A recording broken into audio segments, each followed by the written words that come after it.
Alexander the গ্রেটের নাম শুনলেই আমাদের চোখে ভেসে ওঠে এক অদম্য বিজেতার চিত্র। তিনি মাত্র ৩০ বছরের আগেই অর্ধেক পৃথিবী জয় করে নিয়েছিলেন। কিন্তু তার জীবনের অনেক ছোট ছোট ঘটনা ইতিহাসের পাতায় হারিয়ে গিয়েছে।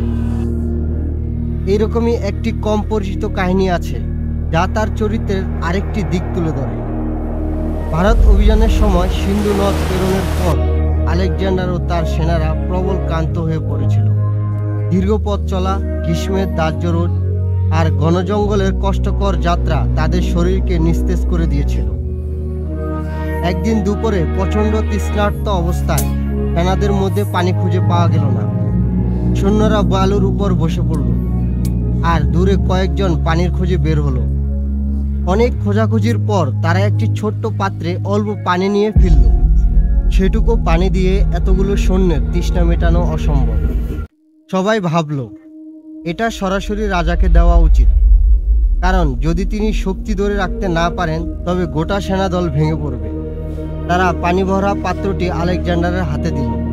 সৈন্যরা শ্বাসরুদ্ধ হয়ে তাকিয়েছিল, রাজা কি নিজেই পানি পান করবেন? কিন্তু আলেকজান্ডার সেই পাত্র হাতে নিয়ে চারিদিকে তার ক্লান্ত সেনাদের দিকে তাকালেন। তারপর এক বিন্দু না খেয়ে হঠাৎ সেই পানি মাটিতে ঢেলে দিলেন। সবাই বিস্মিত হয়ে চমকে উঠল। তিনি শান্ত গলায় বললেন, যদি আমার প্রতিটি সৈন্য পানি না পায় তবে আমিও এই পানি পান করব না। আমি তৃষ্ণার কষ্ট তোমাদের সাথে ভাগ করে নেব। এই ঘটনাটি সৈন্যদের মাঝে প্রবল প্রভাব ফেলল। তারা বুঝল, তাদের নেতা শুধু একজন বিজেতা নন, বরং একজন সঙ্গী, যিনি দুঃখ কষ্ট সমানভাবে অংশীদার। সেই মুহূর্তে সেনাদের মনোবল কয়েক গুণ বেড়ে গেল।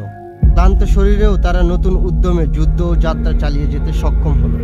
ইতিহাসের পাতায় বড় বড় যুদ্ধ জয়ের কাহিনী থাকলেও এই ছোট্ট ঘটনার মতো মুহূর্তগুলোই আলেকজান্ডারের নেতৃত্বের প্রকৃত চাবিকাঠি। তার বিজয়ের শক্তি শুধু সেনাদলের অস্ত্রে ছিল না, ছিল সৈন্যদের হৃদয়ের গভীর আনুগত্য, যা তিনি এমন অদ্ভুত কৌশলেই জয় করেছিলেন।